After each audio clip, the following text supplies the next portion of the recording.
Volume 1, Chapter 6. On my return I found the following letter from my father. To V. Frankenstein. My dear Victor, you have probably waited impatiently for a letter to fix the date of your return to us, and I was at first tempted to write only a few lines, merely mentioning the day on which I should expect you. But that would be a cruel kindness, and I dare not do it. What would be your surprise, my son, when you expected a happy and gay welcome, to behold, on the contrary, tears and wretchedness? And how, Victor, can I relate our misfortune? Absence cannot have rendered you callous to our joys and griefs.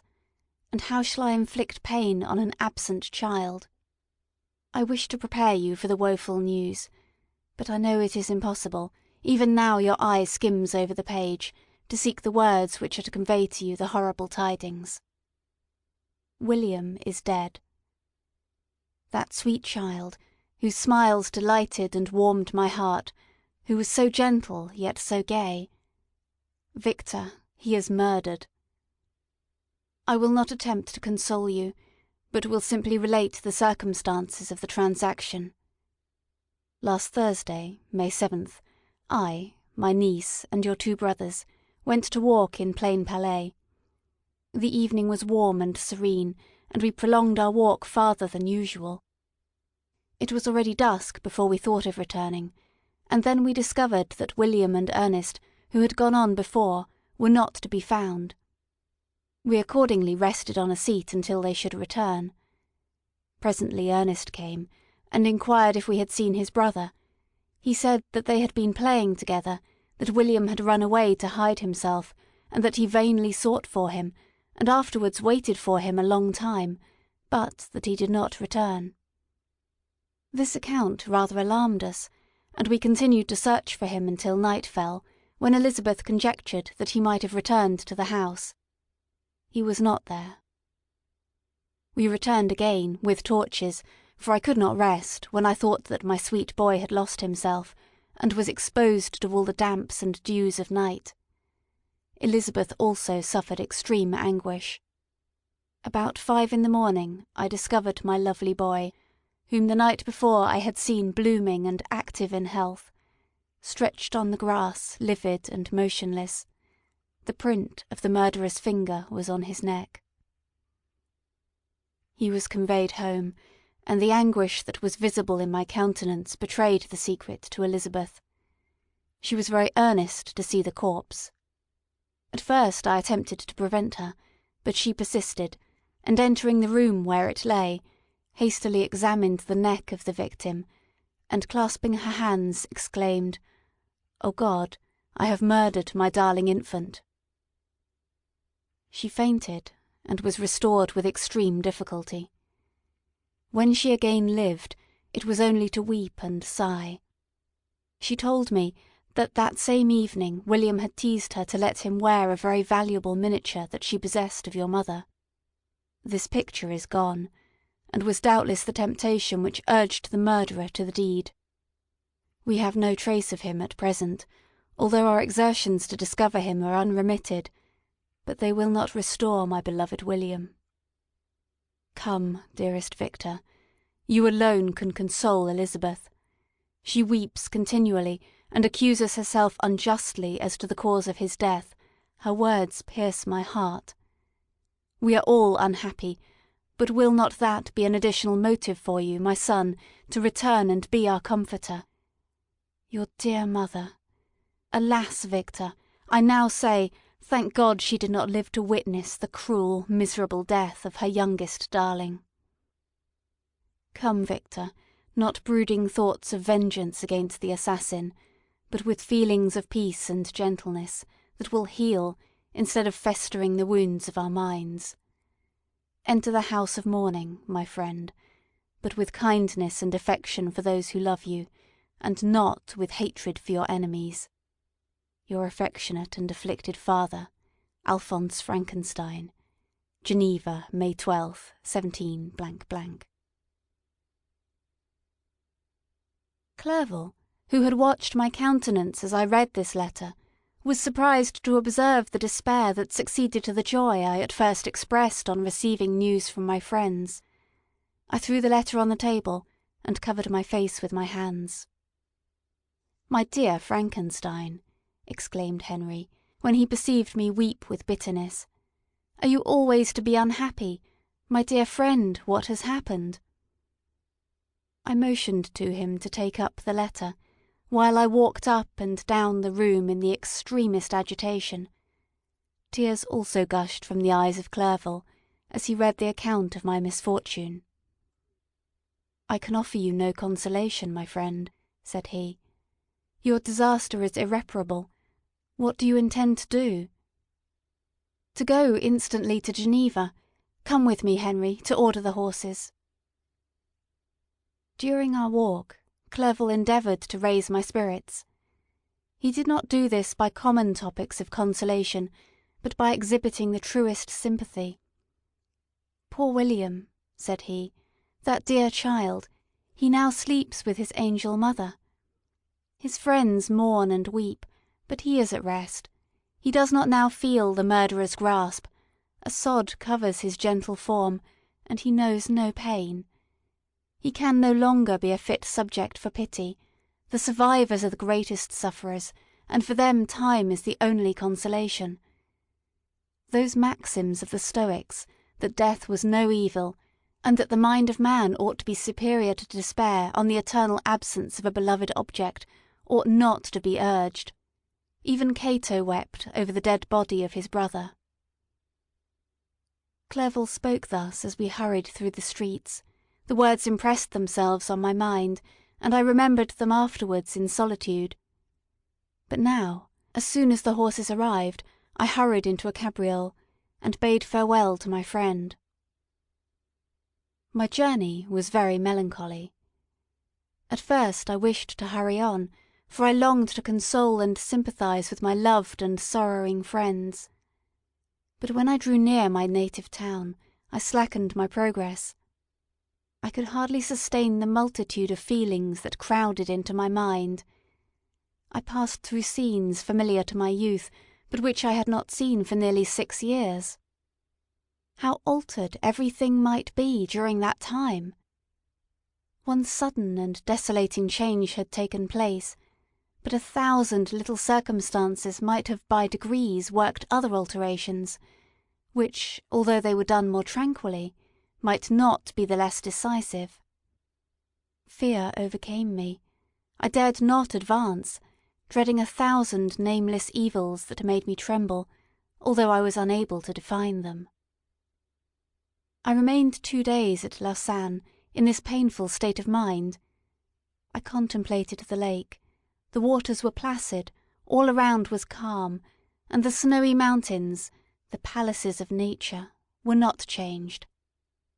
By degrees the calm and heavenly scene restored me, and I continued my journey towards Geneva. The road ran by the side of the lake, which became narrower as I approached my native town. I discovered more distinctly the black sides of Jura and the bright summit of Mont Blanc. I wept like a child. Dear mountains, my own beautiful lake, how do you welcome your wanderer? Your summits are clear, the sky and lake are blue and placid. Is this to prognosticate peace, or to mock at my unhappiness? I fear, my friend, that I shall render myself tedious by dwelling on these preliminary circumstances, but they were days of comparative happiness, and I think of them with pleasure. My country, my beloved country, who but a native can tell the delight I took in again beholding thy streams, thy mountains, and, more than all, thy lovely lake? Yet, as I drew nearer home, grief and fear again overcame me. Night also closed around, and when I could hardly see the dark mountains, I felt still more gloomily. The picture appeared a vast and dim scene of evil, and I foresaw obscurely that I was destined to become the most wretched of human beings. Alas! I prophesied truly, and failed only in one single circumstance. that in all the misery I imagined and dreaded, I did not conceive the 100th part of the anguish I was destined to endure.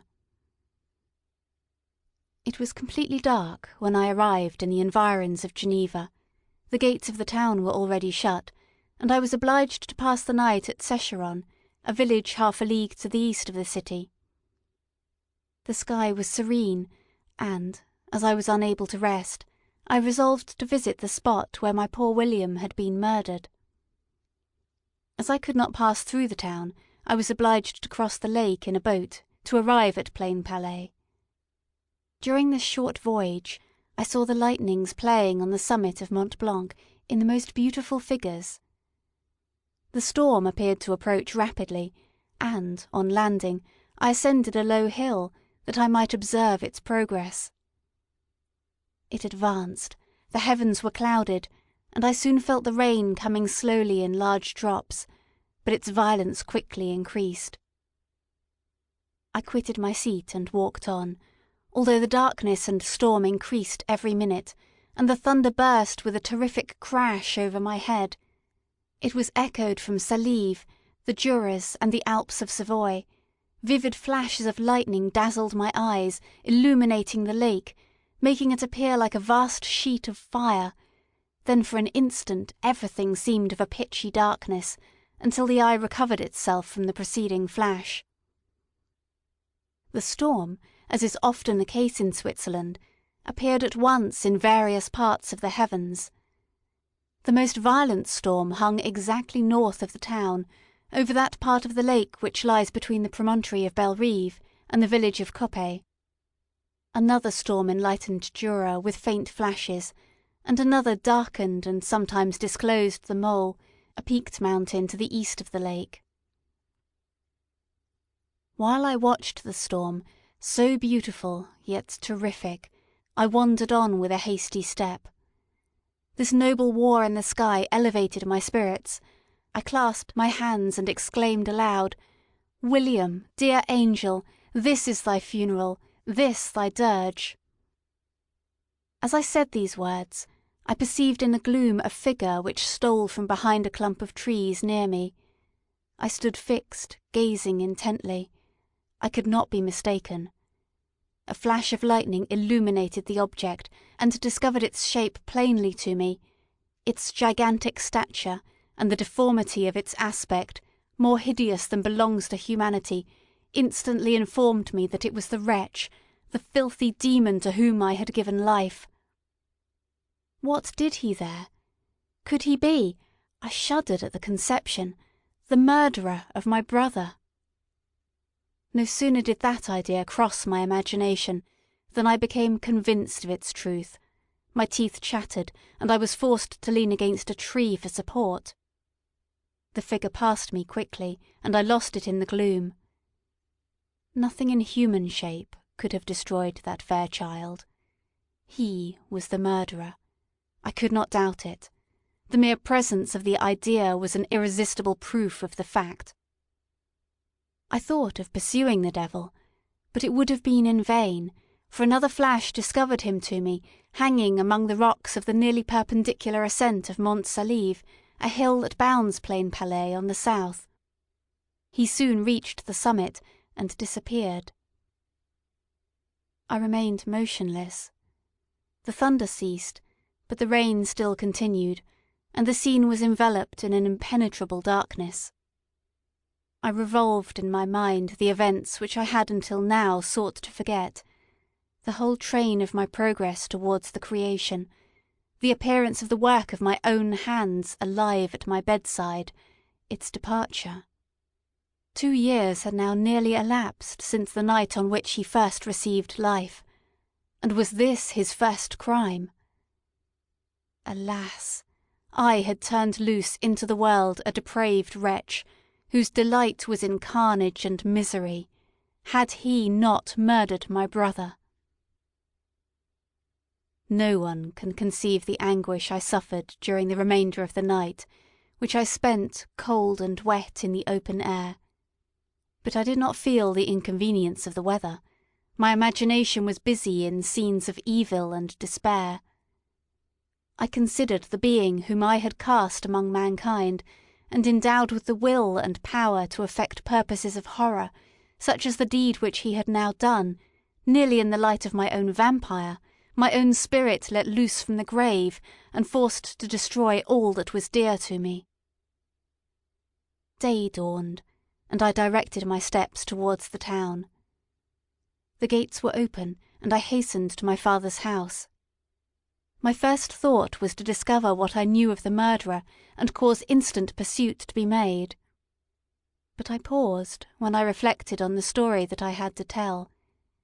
A being, whom I myself had formed and endued with life, had met me at midnight among the precipices of an inaccessible mountain. I remembered also the nervous fever with which I had been seized just at the time that I dated my creation, and which would give an air of delirium to a tale otherwise so utterly improbable. I well knew that if any other had communicated such a relation to me, I should have looked upon it as the ravings of insanity. Besides, the strange nature of the animal would elude all pursuit, even if I were so far credited as to persuade my relatives to commence it. Besides, of what use would be pursuit? Who could arrest a creature capable of scaling the overhanging sides of Mont Saleve? These reflections determined me, and I resolved to remain silent. It was about 5 in the morning when I entered my father's house. I told the servants not to disturb the family, and went into the library to attend their usual hour of rising. 6 years had elapsed, passed as a dream but for one indelible trace, and I stood in the same place where I had last embraced my father before my departure for Ingolstadt. Beloved and respectable parent, he still remained to me. I gazed on the picture of my mother, which stood over the mantelpiece. It was a historical subject, painted at my father's desire, and represented Caroline Beaufort in an agony of despair, kneeling by the coffin of her dead father. Her garb was rustic, and her cheek pale, but there was an air of dignity and beauty that hardly permitted the sentiment of pity. Below this picture was a miniature of William, and my tears flowed when I looked upon it. While I was thus engaged, Ernest entered. He had heard me arrive, and hastened to welcome me. He expressed a sorrowful delight to see me. "Welcome, my dearest Victor," said he. "Ah, I wish you had come 3 months ago, and then you would have found us all joyous and delighted. But now we are unhappy, and, I am afraid, tears instead of smiles will be your welcome. Our father looks so sorrowful. This dreadful event seems to have revived in his mind his grief on the death of Mamma. Poor Elizabeth also is quite inconsolable." Ernest began to weep as he said these words. "Do not," said I, "welcome me thus. Try to be more calm, that I may not be absolutely miserable the moment I enter my father's house after so long an absence. But tell me, how does my father support his misfortunes, and how is my poor Elizabeth?" "She indeed requires consolation. She accused herself of having caused the death of my brother, and that made her very wretched. But since the murderer has been discovered—" "The murderer discovered? Good God, how can that be? Who could attempt to pursue him? It is impossible. One might as well try to overtake the winds, or confine a mountain stream with a straw."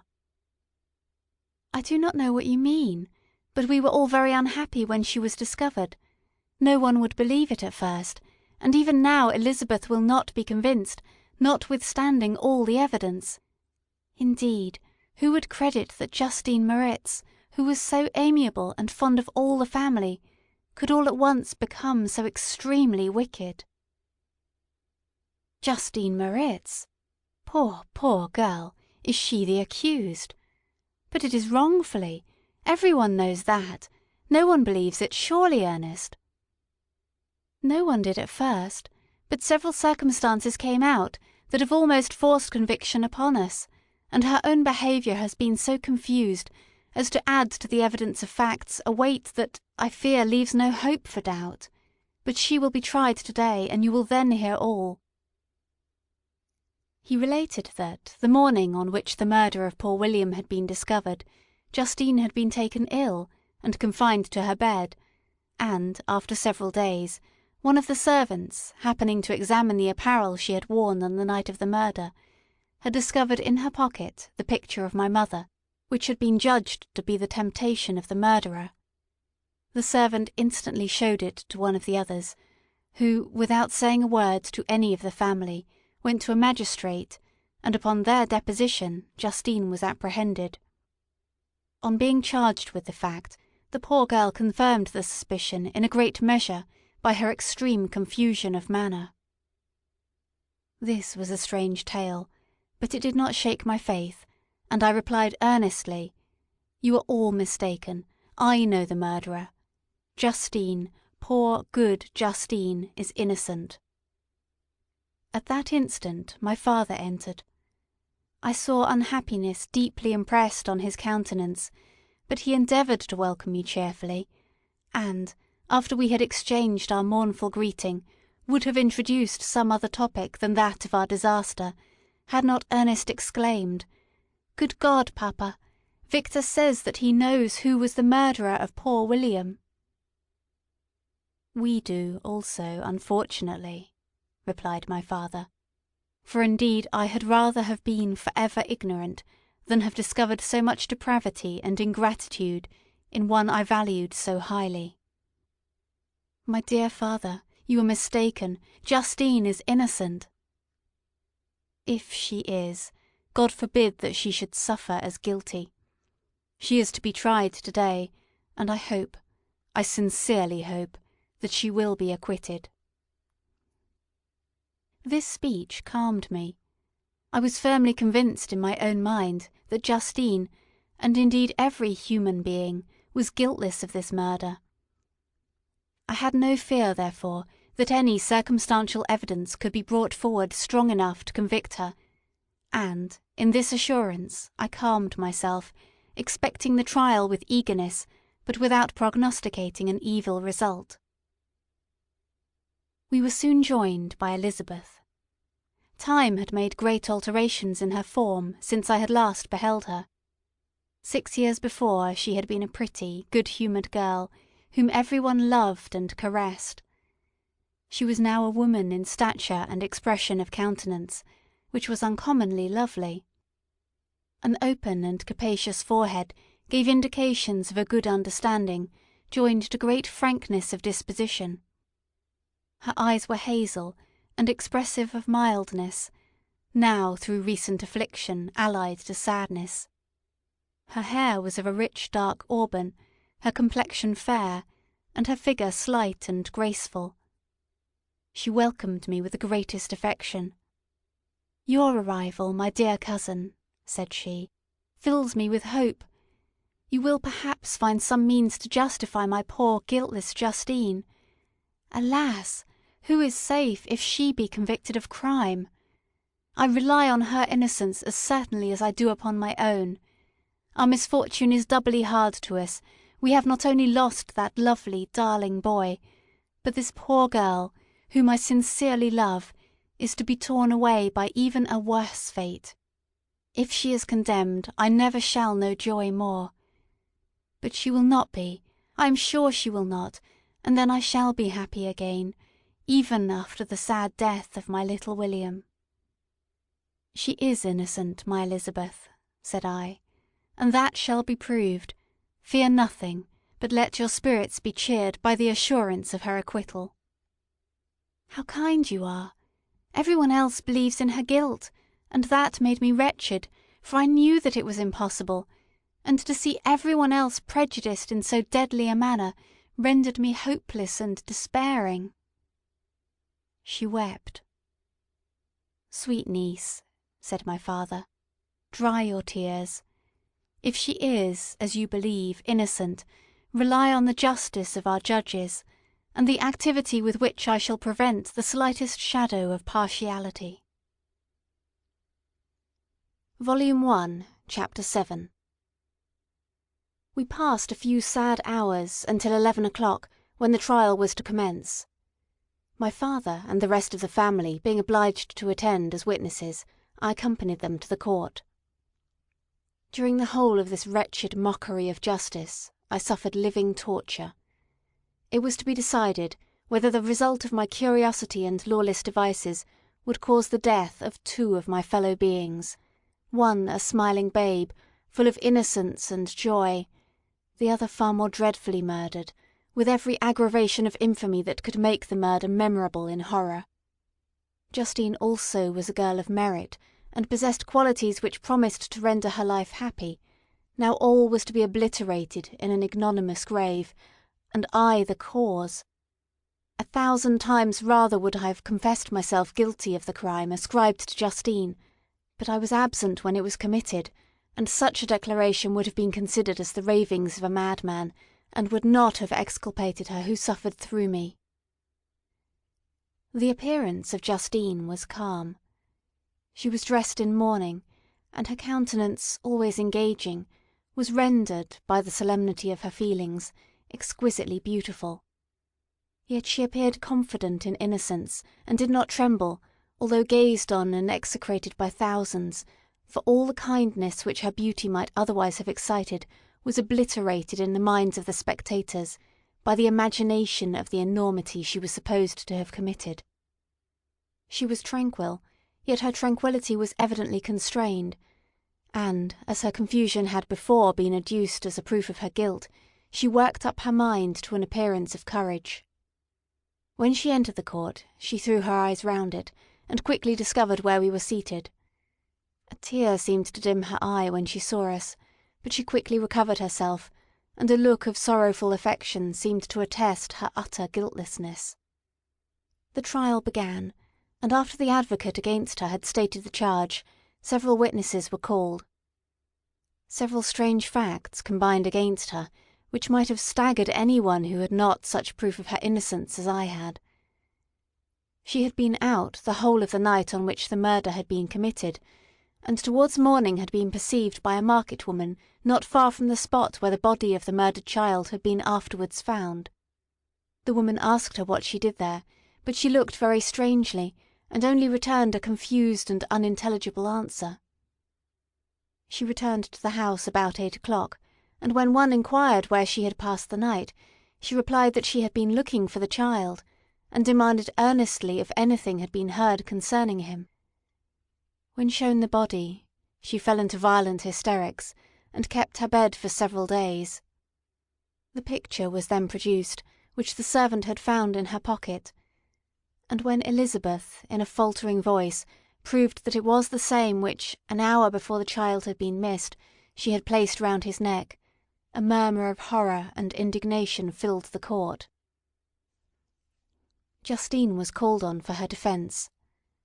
As the trial had proceeded, her countenance had altered. Surprise, horror, and misery were strongly expressed. Sometimes she struggled with her tears, but when she was desired to plead, she collected her powers, and spoke in an audible, although variable voice. "God knows," she said, "how entirely I am innocent.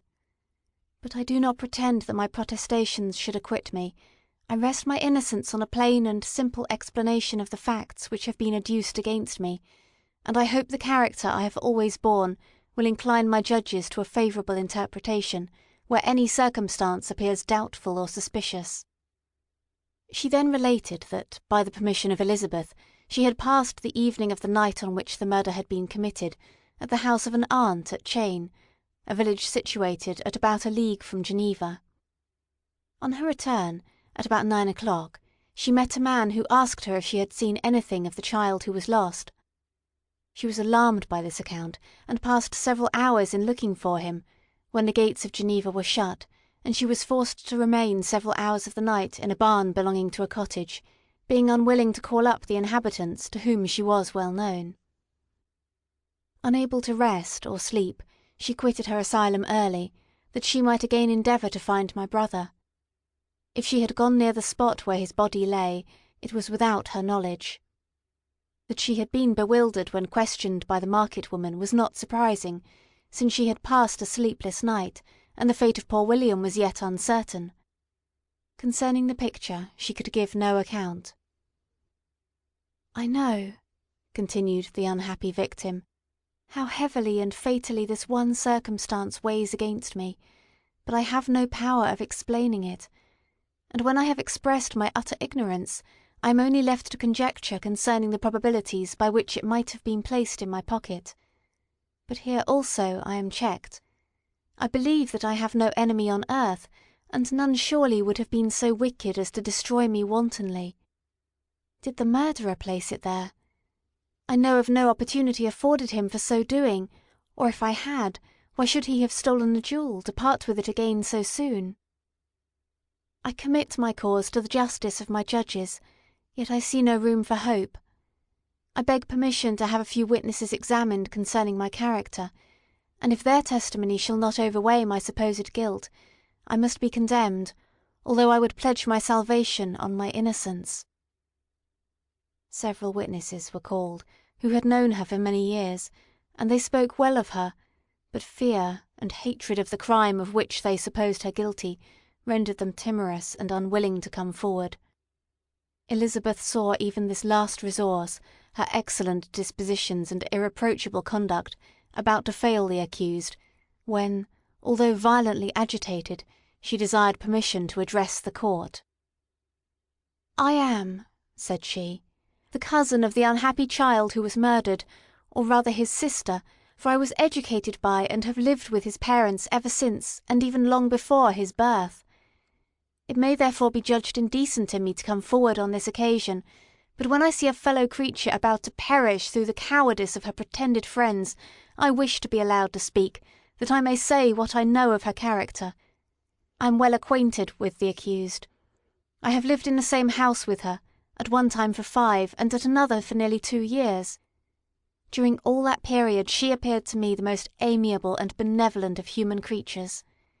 She nursed Madame Frankenstein, my aunt, in her last illness, with the greatest affection and care, and afterwards attended her own mother, during a tedious illness, in a manner that excited the admiration of all who knew her. After which she again lived in my uncle's house, where she was beloved by all the family. She was warmly attached to the child who is now dead, and acted towards him like a most affectionate mother. For my own part, I do not hesitate to say that, notwithstanding all the evidence produced against her, I believe and rely on her perfect innocence. She had no temptation for such an action. As to the bauble on which the chief proof rests, if she had earnestly desired it, I should have willingly given it to her, so much do I esteem and value her." Excellent Elizabeth. A murmur of approbation was heard, but it was excited by her generous interference, and not in favour of poor Justine, on whom the public indignation was turned with renewed violence, charging her with the blackest ingratitude. She herself wept as Elizabeth spoke, but she did not answer. My own agitation and anguish was extreme during the whole trial. I believed in her innocence, I knew it. Could the demon, who had, I did not for a minute doubt, murdered my brother, also in his hellish sport have betrayed the innocent to death and ignominy? I could not sustain the horror of my situation, and when I perceived that the popular voice, and the countenances of the judges, had already condemned my unhappy victim, I rushed out of the court in agony. The tortures of the accused did not equal mine. She was sustained by innocence, but the fangs of remorse tore my bosom, and would not forego their hold.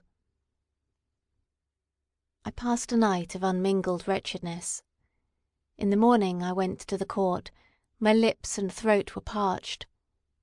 I dared not ask the fatal question, but I was known, and the officer guessed the cause of my visit.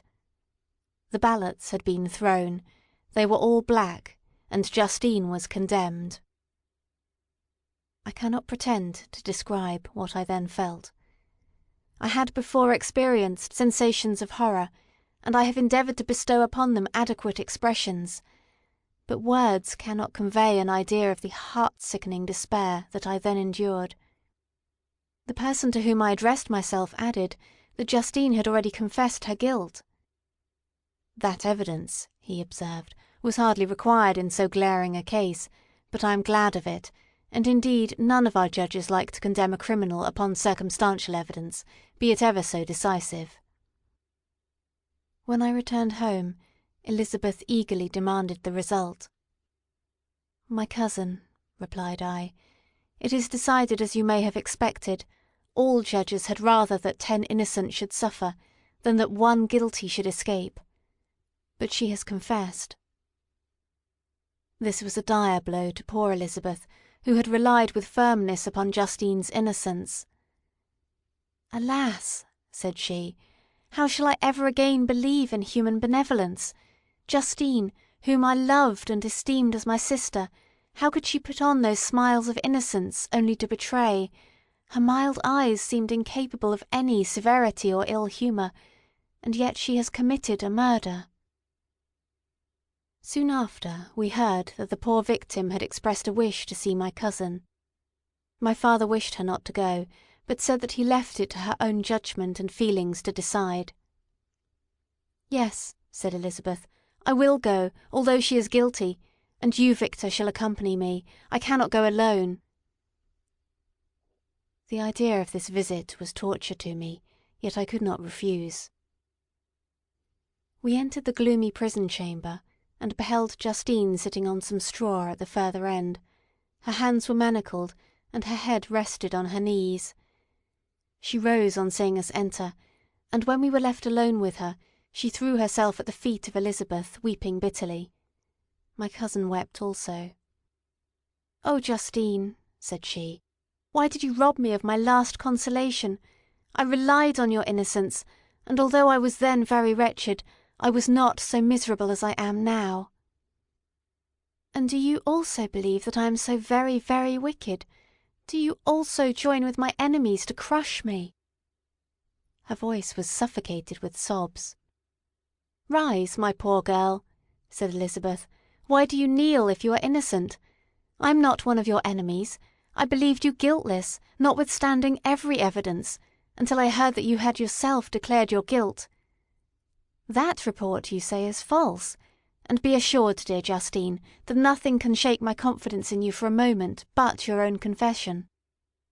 "I did confess, but I confessed a lie. I confessed that I might obtain absolution, but now that falsehood lies heavier at my heart than all my other sins. The God of heaven forgive me. Ever since I was condemned, my confessor has besieged me. He threatened and menaced, until I almost began to think that I was the monster that he said I was. He threatened excommunication and hellfire in my last moments, if I continued obdurate. Dear lady, I had none to support me. All looked on me as a wretch doomed to ignominy and perdition. What could I do? In an evil hour I subscribed to a lie, and now only am I truly miserable." She paused, weeping, and then continued. "I thought with horror, my sweet lady, that you should believe your Justine, whom your blessed aunt had so highly honoured, and whom you loved, was a creature capable of a crime which none but the devil himself could have perpetrated. Dear William, dear blessed child, I soon shall see you again in heaven, where we shall all be happy, and that consoles me, going as I am to suffer ignominy and death." "Oh, Justine, forgive me for having for one moment distrusted you. Why did you confess? But do not mourn, my dear girl. I will everywhere proclaim your innocence and force belief. Yet you must die. You, my playfellow, my companion, my more than sister. I never can survive so horrible a misfortune." "Dear, sweet Elizabeth, do not weep. You ought to raise me with thoughts of a better life, and elevate me from the petty cares of this world of injustice and strife. Do not you, excellent friend, drive me to despair."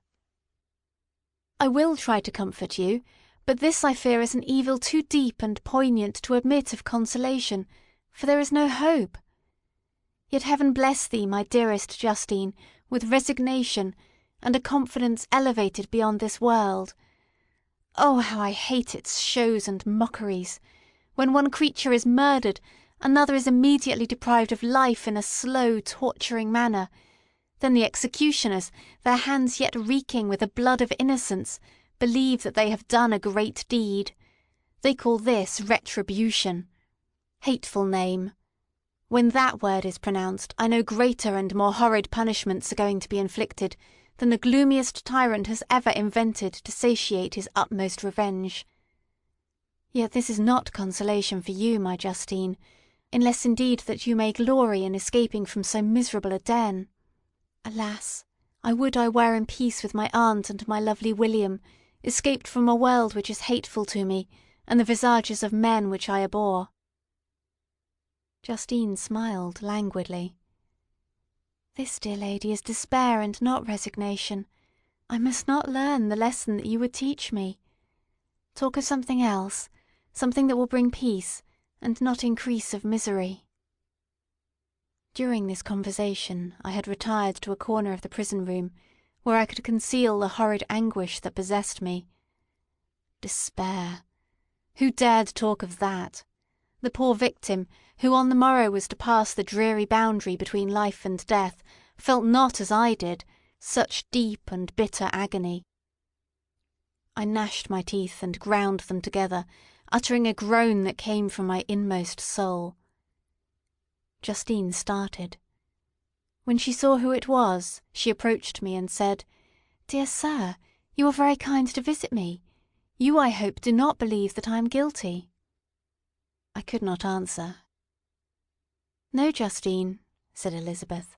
"He is more convinced of your innocence than I was, for even when he heard that you had confessed, he did not credit it." "I truly thank him. In these last moments I feel the sincerest gratitude towards those who think of me with kindness. How sweet is the affection of others to such a wretch as I am! It removes more than half my misfortune, and I feel as if I could die in peace, now that my innocence is acknowledged by you, dear lady, and your cousin." Thus the poor sufferer tried to comfort others and herself. She indeed gained the resignation she desired. But I, the true murderer, felt the never-dying worm alive in my bosom, which allowed of no hope or consolation. Elizabeth also wept and was unhappy, but hers also was the misery of innocence, which, like a cloud that passes over the fair moon, for a while hides but cannot tarnish its brightness. Anguish and despair had penetrated into the core of my heart. I bore a hell within me, which nothing could extinguish. We stayed several hours with Justine, and it was with great difficulty that Elizabeth could tear herself away. "I wish," cried she, "that I were to die with you. I cannot live in this world of misery." Justine assumed an air of cheerfulness, while she with difficulty repressed her bitter tears. She embraced Elizabeth, and said in a voice of half-suppressed emotion, "Farewell, sweet lady, dearest Elizabeth, my beloved and only friend. May heaven in its bounty bless and preserve you. May this be the last misfortune that you will ever suffer. Live, and be happy, and make others so." As we returned, Elizabeth said, "You know not, my dear Victor, how much I am relieved, now that I trust in the innocence of this unfortunate girl. I could never again have known peace if I had been deceived in my reliance on her.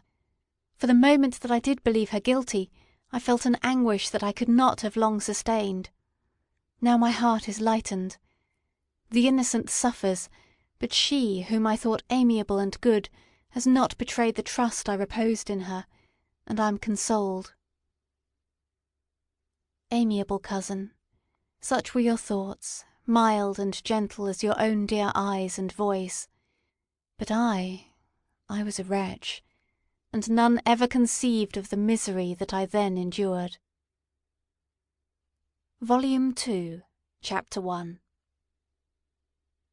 Nothing is more painful to the human mind than, after the feelings have been worked up by a quick succession of events, the dead calmness of inaction and certainty which follows and deprives the soul of both hope and fear. Justine died. She rested, and I was alive.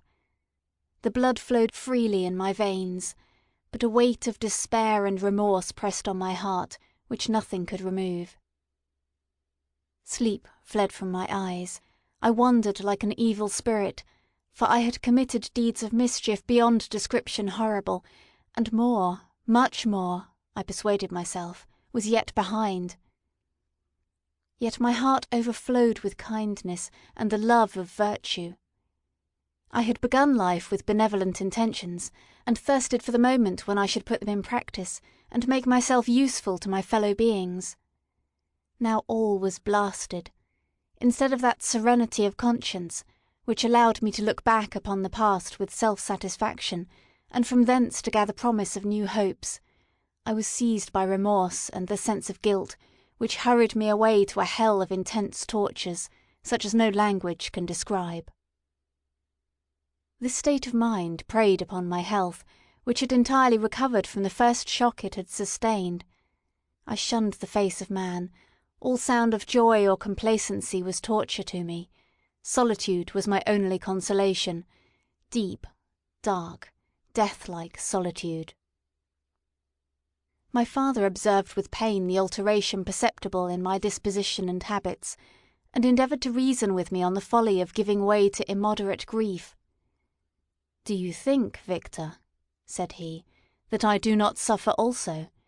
No one could love a child more than I loved your brother." Tears came into his eyes as he spoke.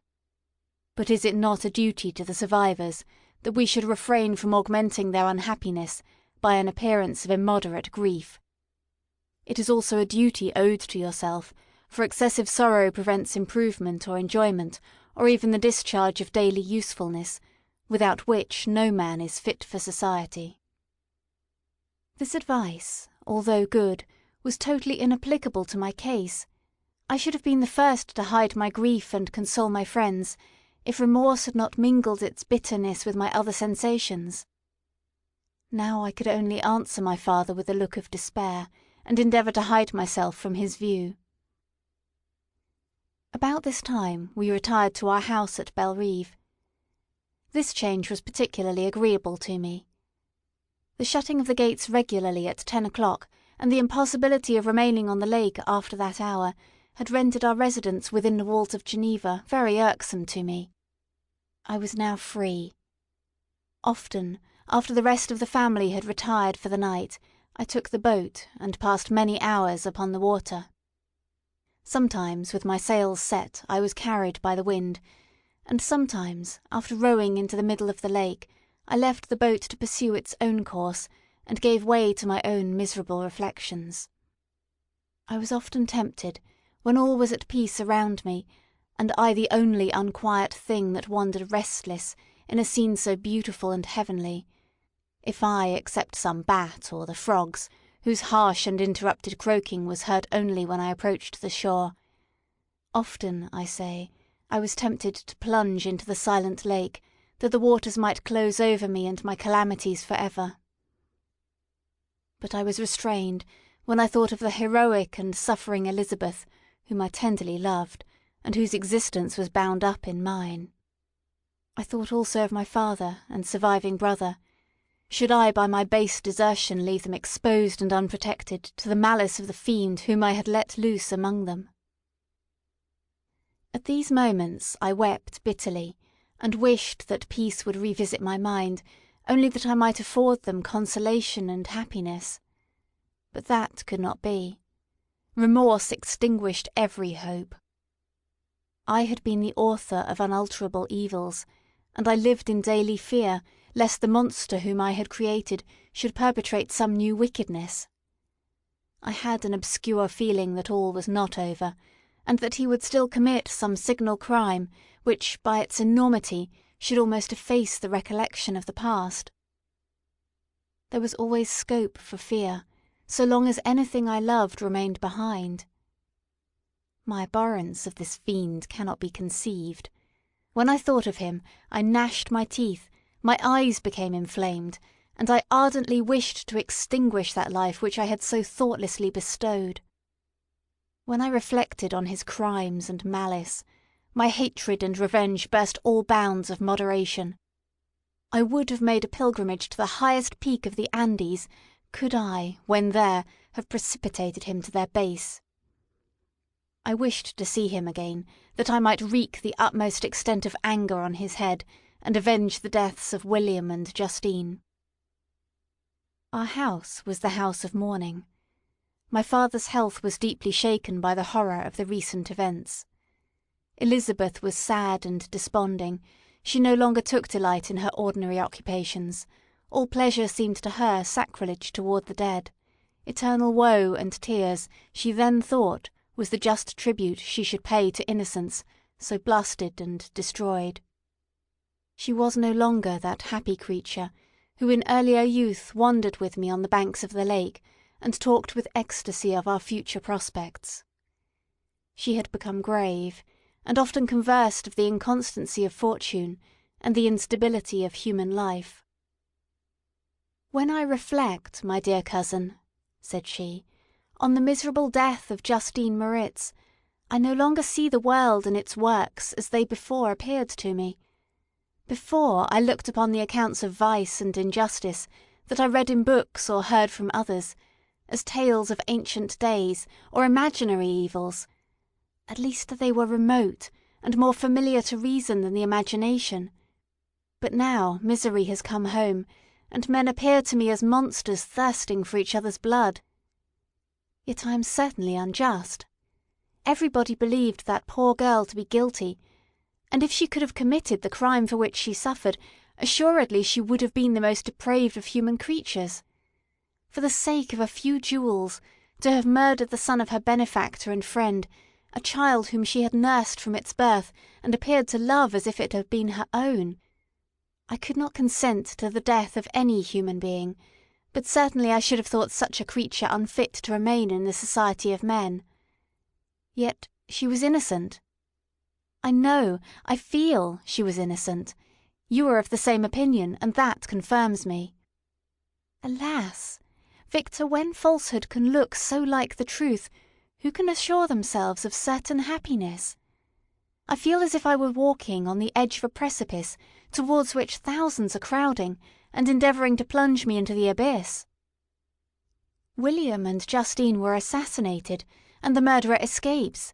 He walks around the world free, and perhaps respected. But even if I were condemned to suffer on the scaffold for the same crimes, I would not change places with such a wretch." I listened to this discourse with the extremest agony.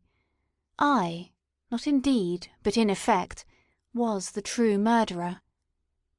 Elizabeth read my anguish in my countenance, and kindly taking my hand, said, "My dearest cousin, you must calm yourself. These events have affected me, God knows how deeply, but I am not so wretched as you are. There is an expression of despair, and sometimes of revenge, in your countenance that makes me tremble. Be calm, my dear Victor. I would sacrifice my life to your peace. We surely shall be happy, quiet in our native country, and not mingling in the world. What can disturb our tranquillity?" She shed tears as she said this, distrusting the very solace that she gave, but at the same time she smiled, that she might chase away the fiend that lurked in my heart. My father, who saw in the unhappiness that was painted in my face only an exaggeration of that sorrow which I might naturally feel, thought that an amusement suited to my taste would be the best means of restoring me my wonted serenity. It was from this cause that he had removed to the country, and induced by the same motive, he now proposed that we should all make an excursion to the valley of Chamounix. I had been there before, but Elizabeth and Ernest never had, and both had often expressed an earnest desire to see the scenery of this place, which had been described to them as so wonderful and sublime. Accordingly, we departed from Geneva on this tour about the middle of the month of August, nearly 2 months after the death of Justine. The weather was uncommonly fine, and if mine had been a sorrow to be chased away by any fleeting circumstance, this excursion would certainly have had the effect intended by my father. As it was, I was somewhat interested in the scene. It sometimes lulled, although it could not extinguish my grief. During the first day we travelled in a carriage. In the morning we had seen the mountains at a distance, towards which we gradually advanced. We perceived that the valley through which we wound, and which was formed by the river Arve, whose course we followed, closed in upon us by degrees, and when the sun had set, we beheld immense mountains and precipices overhanging us on every side, and heard the sound of the river raging among rocks, and the dashing of waterfalls around. The next day we pursued our journey upon mules, and as we ascended still higher, the valley assumed a more magnificent and astonishing character. Ruined castles hanging on the precipices of piny mountains, the impetuous Arve, and cottages every here and there peeping forth from among the trees, formed a scene of singular beauty. But it was augmented and rendered sublime by the mighty Alps, whose white and shining pyramids and domes towered above all, as belonging to another earth, the habitations of another race of beings. We passed the bridge of Pelissier, where the ravine, which the river forms, opened before us, and we began to ascend the mountain that overhangs it. Soon after, we entered the valley of Chamounix. This valley is more wonderful and sublime, but not so beautiful and picturesque as that of Servox through which we had just passed. The high and snowy mountains were its immediate boundaries, but we saw no more ruined castles and fertile fields. Immense glaciers approached the road, we heard the rumbling thunder of the falling avalanche, and marked the smoke of its passage. Mont Blanc, the supreme and magnificent Mont Blanc, raised itself from the surrounding aiguilles, and its tremendous dome overlooked the valley. During this journey I sometimes joined Elizabeth, and exerted myself to point out to her the various beauties of the scene. I often suffered my mule to lag behind, and indulged in a misery of reflection. At other times I spurred on the animal before my companions, that I might forget them, the world, and more than all, myself. When at a distance, I alighted, and threw myself on the grass, weighed down by horror and despair. At 8 in the evening I arrived at Chamounix. My father and Elizabeth were very much fatigued. Ernest, who accompanied us, was delighted, and in high spirits. The only circumstance that detracted from his pleasure was the south wind, and the rain it seemed to promise for the next day. We retired early to our apartments, but not to sleep. At least I did not.